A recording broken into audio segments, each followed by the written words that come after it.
こんにちは、ネコビットです。秋葉原の明和電機ラジオスーパーに展示している展示の中身の紹介をちょっとしようと思います。今、ラジオスーパーの展示では、MIDI データを再生すると、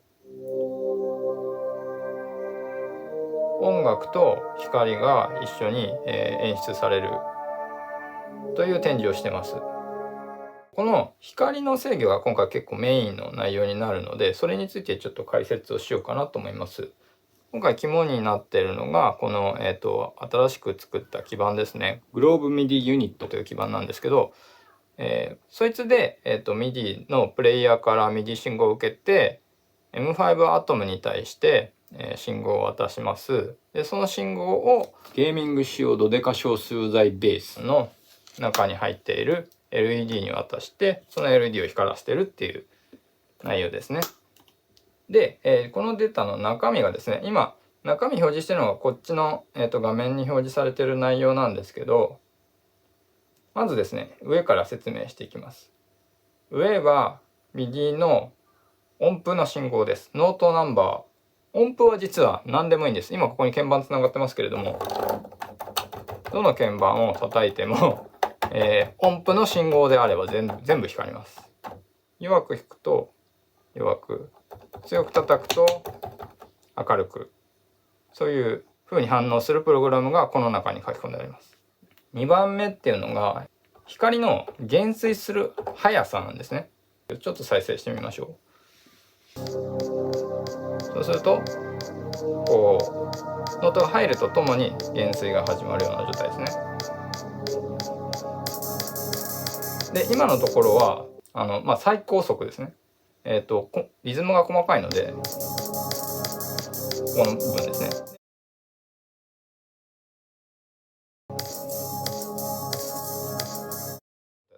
で具体的には今ここにですね、これと同じパラメータがここに入っているので、これをやると一番速い状態がこれです。でだんだん遅くしていく。こんな感じですね。これは基本的に鍵盤を離した信号は見てません。離すと何かが起きたりはしないんですね。なんでオンになった瞬間から減衰が始まる。そういうようなスピードを制御している感じです。で、次に、この下の2つですね。これが何かっていうと色相とサイドですね。これがですね、一般的によく使われる RGB の制御ではなくて、今回 HSV という制御ですね、をしてます。というのも、MIDI で RGB3 パラメータを同時に動かすっていうのは意外と意図通りにするのが難しくてですね、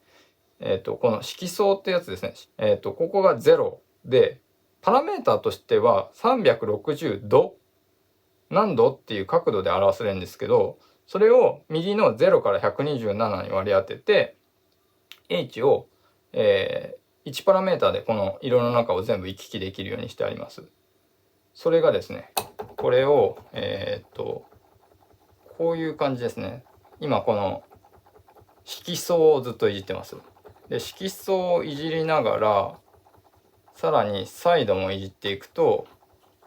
このサイドがなくなると要は、色味がなくなっていくので白くなるんですね。どの色も全て。でサイドを上げていくと色がついていくっていう、そういう感じですね。こっちの色を連続してですね、赤、黄色、青、緑って変える、MIDI を打ち込んでみました。まず、減衰スピードは、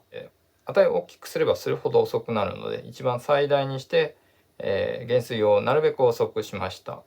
それで音符のデータをですね、